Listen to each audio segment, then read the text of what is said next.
Very good morning, students. Once again, welcome back to our history class. Okay, today I will be starting with political science, the first lesson, that is working of the constitution. But before that, I would like to give you the answers of filling the blanks for lesson 2, historiography, Indian tradition of history. Okay, the notes I had given you, and as usual I expect you to write in pencil the answers to attempt it, and then to when I give you the proper answers, then to make it fair in your pen. So now coming with the first one, choose the correct alternative and write the complete statements. In that, the first one, Dash was the first Director General of the Archaeological Survey of India. Now, what was the right answer? The right answer is A. Alexander Cunningham. A. Alexander Cunningham. Okay.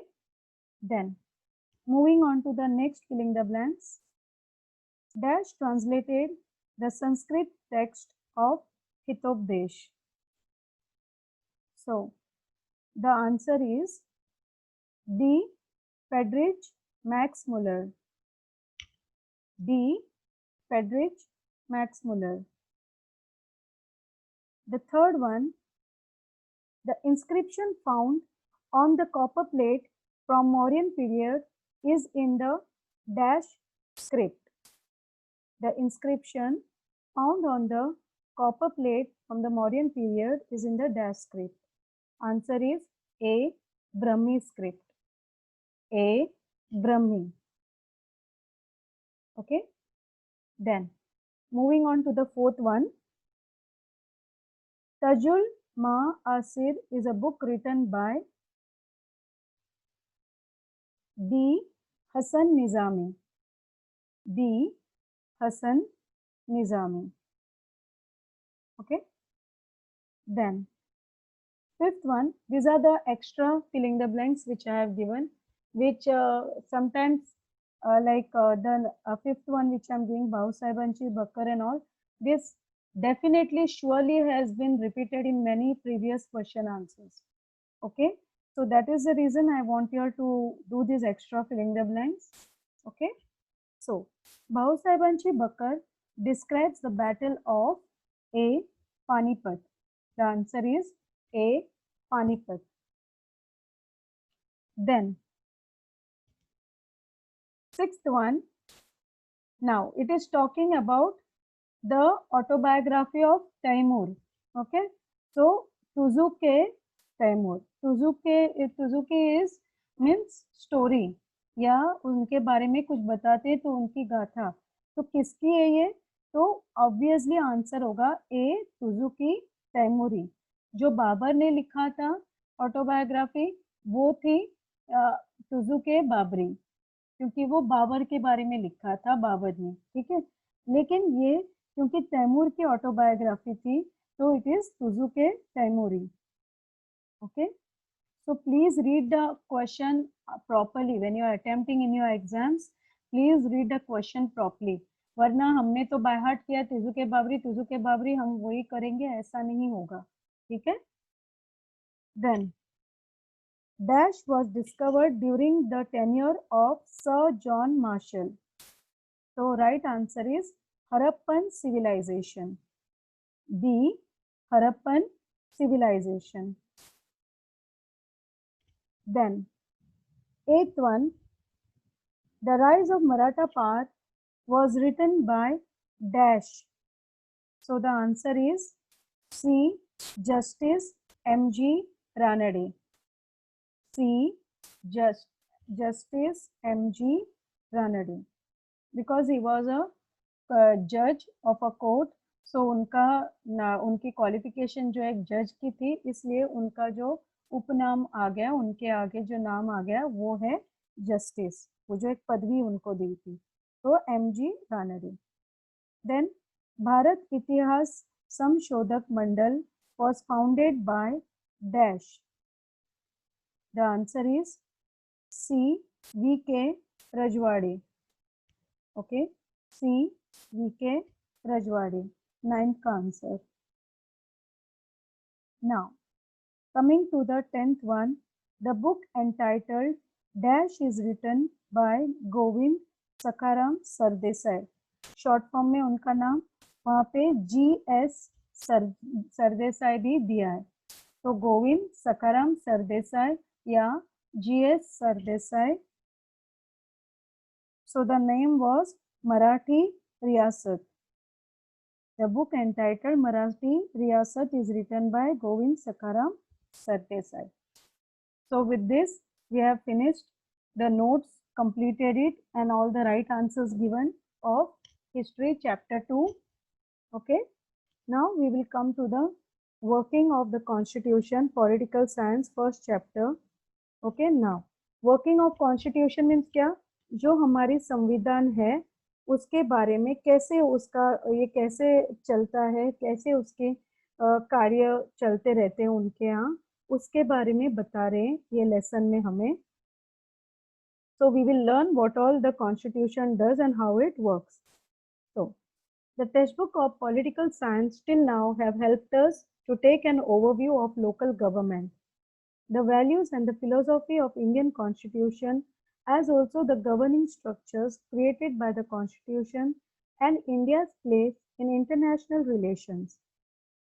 In this lesson, they will show us how the constitution works, how things are working in a constitution, how India's international relations are, and also what are its directives. The Indian constitution has declared its objective to establish a secular democratic republic. अब what is the aim? एक उद्देश्य क्या है Indian constitution की, कि objective क्या है, कि उनको एक सेक्युलर मीन्स वो जो किसी भी जाति में या धर्म में भेदभाव नहीं करते, वो सब धर्म जाति और बाकी ऊंच नीच का भेदभाव नहीं करते, सबको समान तरीके से सेक्युलर है, किसी को ज्यादा तवज्जो किसी को कम तवज्जो देना ये नहीं मानती. दूसरी, सबको समान हक एंड डेमोक्रेटिक रिपब्लिक, यानी डेमोक्रेसी में लोकतंत्र में भरोसा रखने वाले वैसे रिपब्लिक सोसाइटी उसको मानते. तो ये उनका उद्देश्य है. Also, it has made extremely important provisions to ensure that the citizen gets justice and their freedom is protected. Also, उनका क्या दूसरा उद्देश्य क्या है? फर्स्ट तो सेक्युलर डेमोक्रेटिक, सेकेंड उद्देश्य क्या है कि हर सिटीजन को जस्टिस मिलना चाहिए, न्याय मिलना चाहिए, और उनकी जो आज़ादी है, फ्रीडम है, वो प्रोटेक्टेड है. The Indian Constitution is seen as the means through which a progressive, developed society based on social justice and equality will be established. वो ये चाहते हैं कि इंडियन की जो कॉन्स्टिट्यूशन है ये एक प्रोग्रेसिव यानी एक बढ़ोतरी की तरफ बढ़ने वाला, डेवलपमेंट की तरफ बढ़ने वाला सोसाइटी बने, जो एक सोशल जस्टिस सामाजिक न्याय के लिए और उनकी समान हक के लिए उनकी जो है स्थापित हो. The Constitution came into force on 26 January 1950, and since then the government has been working in accordance with the principles of Constitution. Okay. In this chapter, we will take a brief overview of the wide-ranging nature of Indian democracy, important changes that have taken place in its political process, and steps that have been taken to establish social justice and equality. This review will primarily focus on three areas. First, democracy, social justice, and judicial system.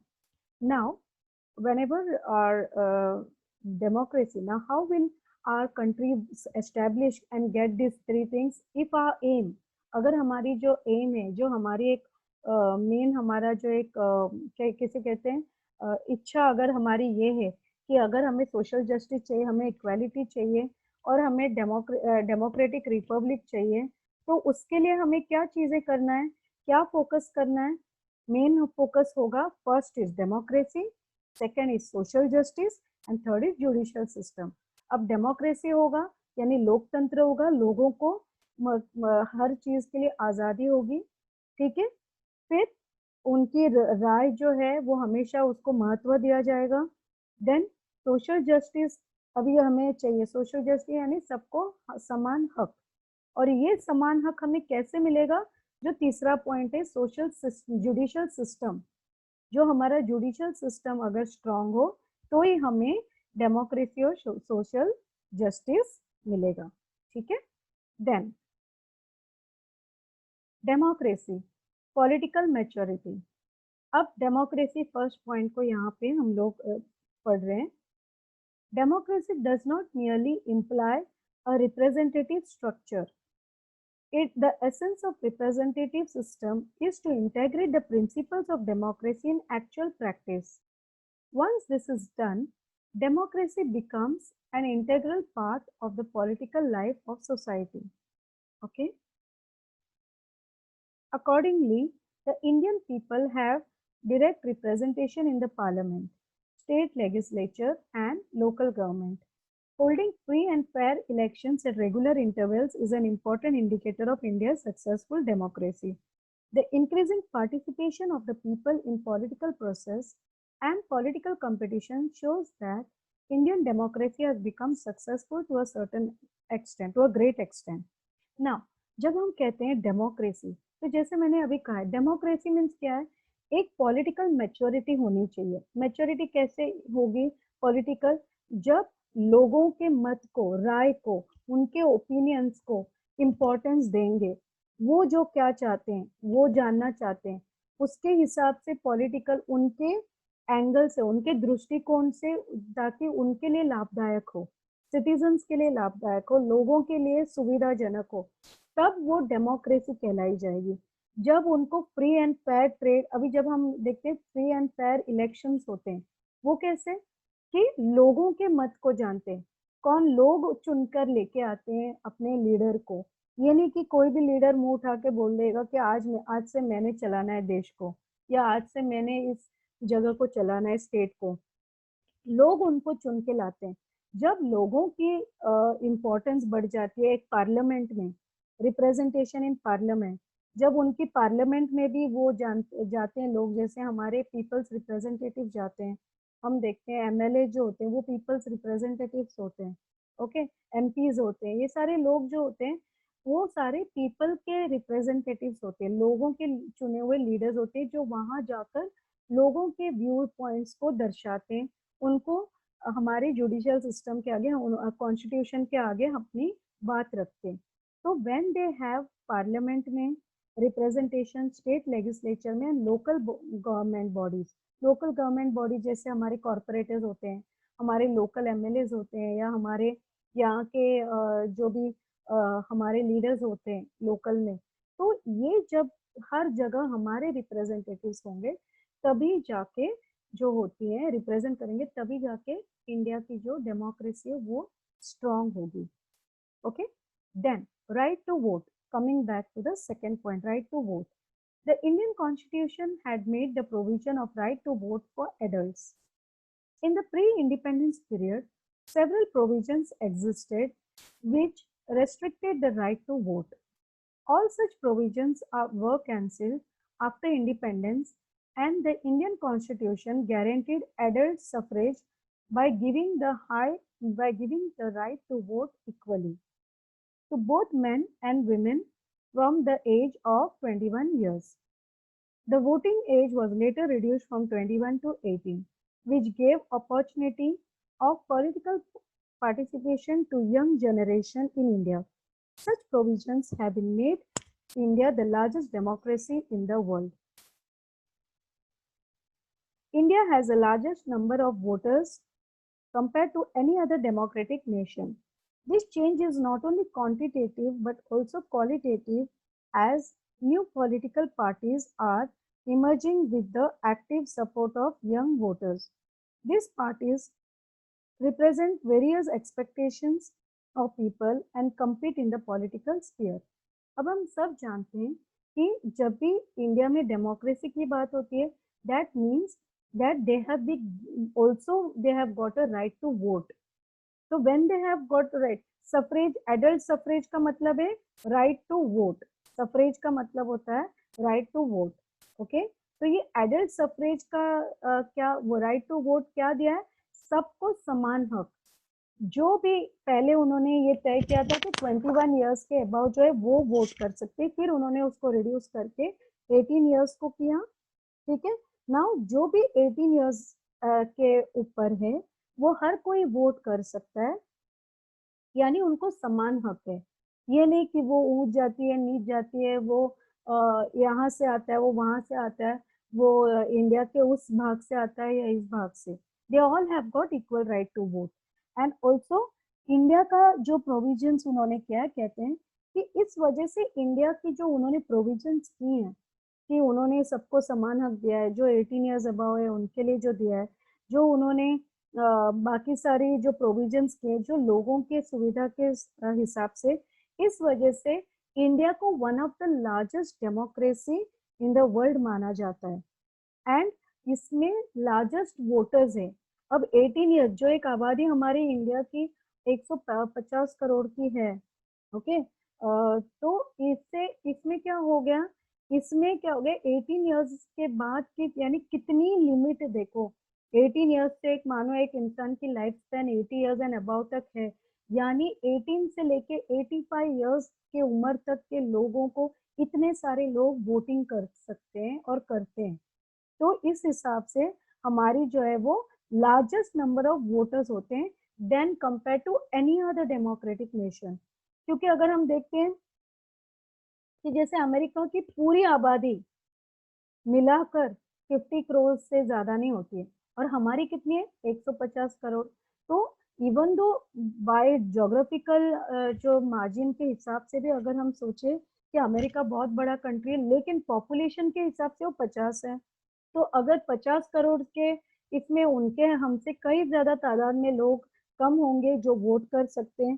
तो इस वजह से ये जो factors हैं, इनके वजह से हमारा कंट्री जो है it is not just quantitative, quantity में ही नहीं है सिर्फ कि तादाद में ही सिर्फ ज्यादा नहीं है, लेकिन क्वालिटेटिव में भी, क्वालिटेटिव में भी उनकी जो है क्या होता है, नए नए पीढ़ी आ सकते हैं, नए नए पीढ़ी इलेक्शन लड़ सकते हैं, तो उससे नई नई सोच आ सकती है। यानी उन्होंने जो दिया है कि 18 साल की उम्र के बाद आप पॉलिटिक्स में भी जा सकते हो, तो इन्होंने क्या किया है, ये जो उम्र उन्होंने बहुत यंग एज रखे, तो इस वजह से नई पीढ़ी नई सोच आ सकती है। तो उससे क्या हो गया, ना सिर्फ क्वांटिटी में लेकिन क्वालिटी में भी बढ़ोतरी हम देख सकते हैं। Okay, then decentralization of democracy.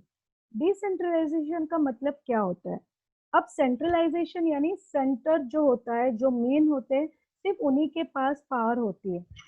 Okay, तो जैसे अगर हम कहते हैं कि सेंटर में कौन सी सरकार है, तो इसका मतलब है कि प्राइम मिनिस्टर हमारी कौन से पार्टी से बिलोंग करते हैं, ये होता है सेंट्रल, यानी वो पूरे देश को एक इंसान एक प्राइम मिनिस्टर के अंडर आ जाता है।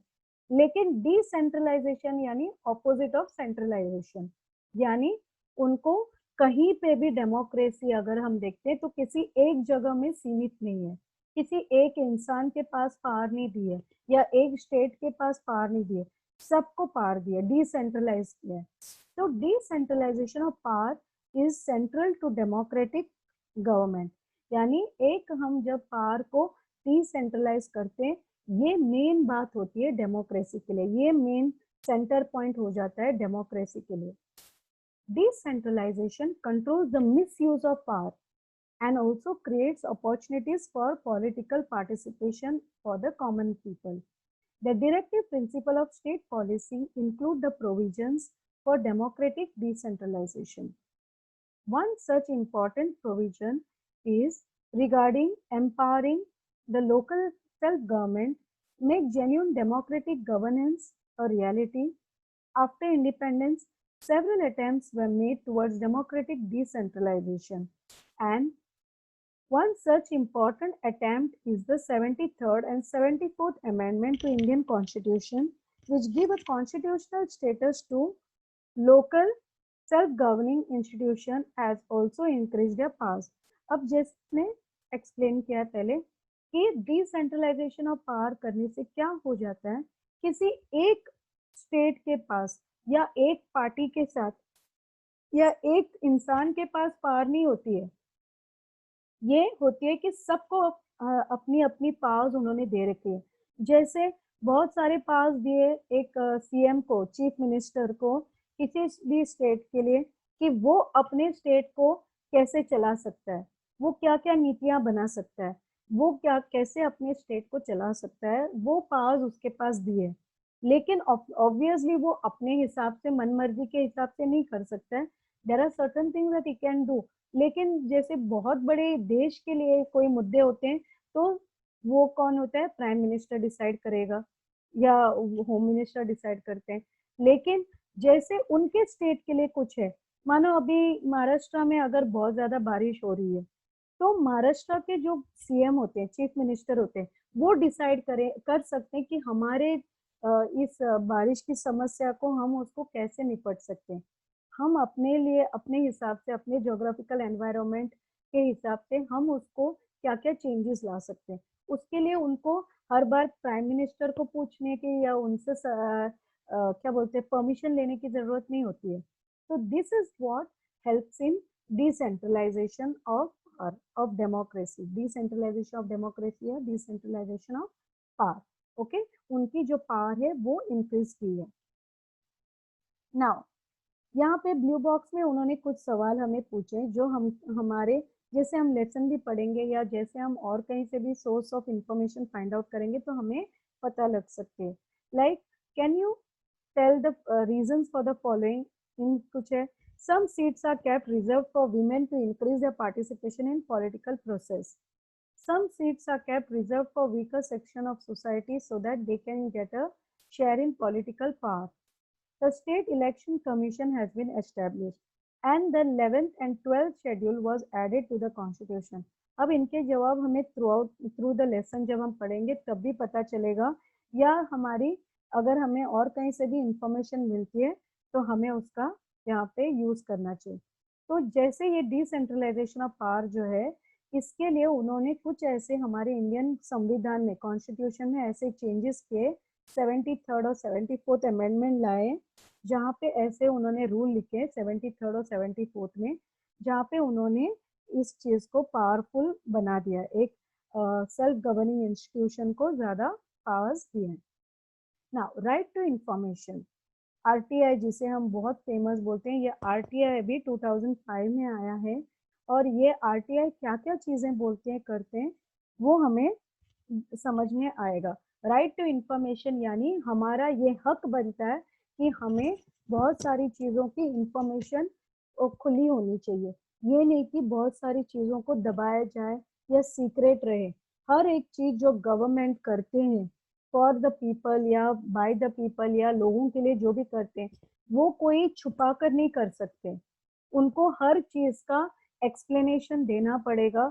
जब भी किसी ने पूछ लिया तो उनके पास उसकी एक प्रॉपर वैलिड इंफॉर्मेशन होनी चाहिए कि ये चीज क्यों की गई है।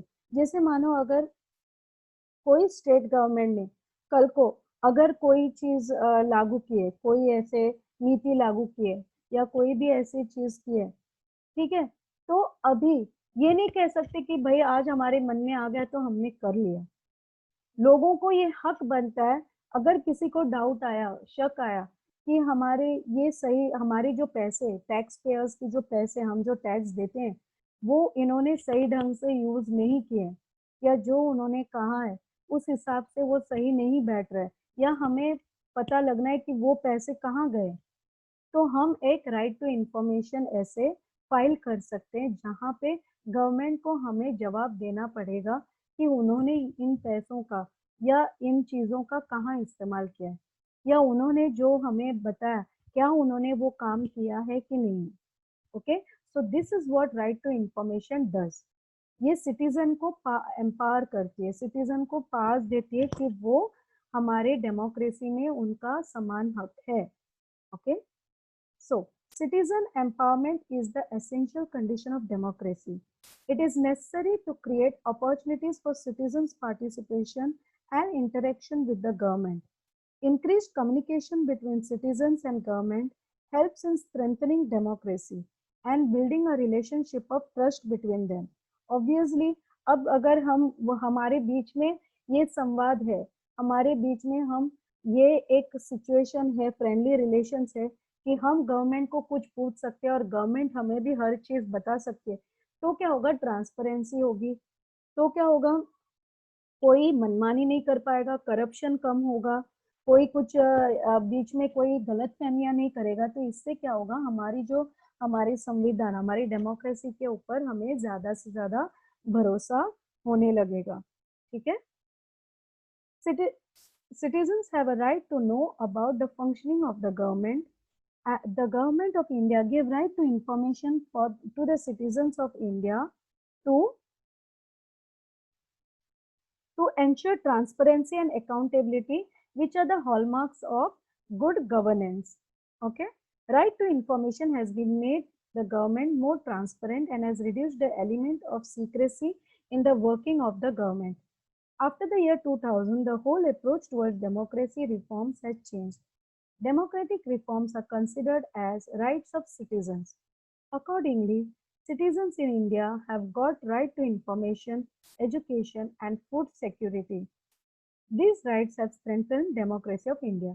अभी क्योंकि ट्रांसपेरेंसी बढ़ जाती है, यानी कोई कुछ छुपा नहीं सकता है, गवर्नमेंट हमसे कुछ, उनकी जिम्मेदारी अकाउंटेबिलिटी हो जाती है कि उनको पता है कि हम कुछ भी अपने हिसाब से नहीं कर सकते हैं, देश को अपने हिसाब से या स्टेट को अपने हिसाब से नहीं चला सकते, हर चीज का हमें जवाब देना पड़ेगा। किसी को भी आप जवाब दे सकते हो तो जवाब देना पड़ेगा। तो उस हिसाब से क्या होता है, इंसान सतर्क हो जाता है और चोरी या कोई ऐसे करप्शन की कोई भी गुंजाइश नहीं बचती। तो इस वजह से क्या होता है, कोई सीक्रेसी नहीं होती है और गवर्नमेंट क्या होता है, एक अच्छे काबिल तरीके से काम कर सकता है। और ये कब होने लगा, 2000 में, 2000 के बाद होने लगा, साल 2000 में। और जब हमारे क्या हो गया, सिटीजन्स की जो एक राइट टू इंफॉर्मेशन, जानकारी की जो एक राइट है, राइट टू एजुकेशन, एक पढ़ने लिखने की जो एक राइट होती है, and food security, in rights को उन्होंने मजबूत किया और डेमोक्रेसी को इंडिया के। Now, right-based approach. In decades after independence, progress was made towards more and more democratization of India. However, in this process, citizens were considered as beneficiaries. In the last few decades, development is considered as the right of citizens. Now, this is what जो भी है development जो है India की right है, citizens की right है. Okay. Now coming to the social justice and equality part. Social justice and equality are important objectives of our constitution. The constitution has given the guidelines to establish a new society based on these two values. We are following the path laid down by our constitution to achieve this goal. To establish social justice is to remove these social conditions which are responsible for injustice and insist on the equality of dignity of all individuals. The principles of justice and equality aim at ending discrimination in social status such as superior or inferior on the basis of caste, religion, language and gender, place of birth, race, property, and giving equality of opportunity for development to every individual. Now, when social justice happens, social justice कब मिलेगा? लोगों को social justice कब मिलेगा? जब उनको समान हक मिलेगा, सबको एक डिग्निटी, सबको डिग्निटी यानी रिस्पेक्ट मिलेगी, सबको जीने के लिए, उनको किसी भी तरीके से ऊंच नीच का भेद नहीं करेंगे, रिलीजन के बेसिस पे नहीं, लैंग्वेज नहीं, जेंडर नहीं, कि वो औरत है, बच्चे हैं, उसके ऊपर नहीं, या प्लेस ऑफ बर्थ, वो कहाँ से उनका जन्म हुआ, या वो कौन से जाति से बिलोंग करते हैं, या कौन सी उनकी प्रॉपर्टी संपत्ति कितनी है, कि उनके पास कम ज्यादा है तो उस वजह से। तो ये सारी चीजों को हट जाती है और जब हम बात करते हैं सोशल जस्टिस की, और इसके लिए उन्होंने बहुत सारे प्रावधान किए हैं कॉन्स्टिट्यूशन में। तो establish justice and equality, efforts are to be made at all levels of society, but the government's efforts and policies on this front are important. अब सिर्फ हमारे कहने से नहीं होगा या हमारे संविधान में लिखने से नहीं होगा, जब गवर्नमेंट उस दिशा में काम करेगी, एफर्ट्स डालेगी, उन नीतियों को लागू करने में, तब जाकर वो एक डेमोक्रेसी में मदद करेंगी, तब जाके वो सोशल जस्टिस में बहुत ज्यादा उसका योगदान हो जाएगा। For democracy to be inclusive, inclusive यानी एक डेमोक्रेटिक, इंक्लूसिव यानी सब सब चीजों को अपने अंदर समेट लेना, उसको बोलते हैं इंक्लूसिव।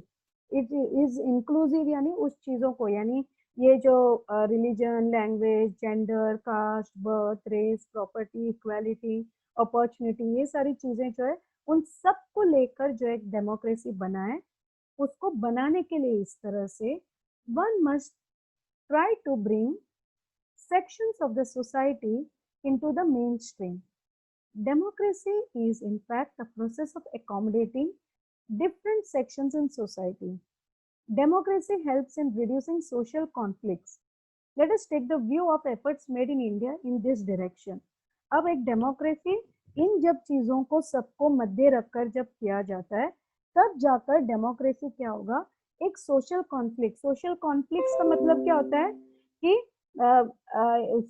सोशल सेटअप में एक हर चीज में बहसबाजी होती है, मन मुटाव होता है, ये जो कॉन्फ्लिक्ट्स होते हैं उन चीजों को वो कम करने में आसानी करती है या उसमें हेल्प करती है, मदद करती है।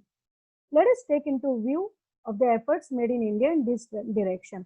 अब इस डायरेक्शन में, इस डेमोक्रेसी को मजबूत बनाने के लिए क्या क्या हमने कदम उठाने हैं, इस चीज को वो हम आगे जाके पढ़ेंगे। तो आज के लिए हम यहीं तक रुकेंगे। Okay, now in the next we will learn to make democracy what all steps are taken, like we will learn policy of reservation of seat, laws relating to women and provisions for representation, provisions for minority, etc. So we will continue this in our next lecture. For today we will stop here. Okay, thank you students.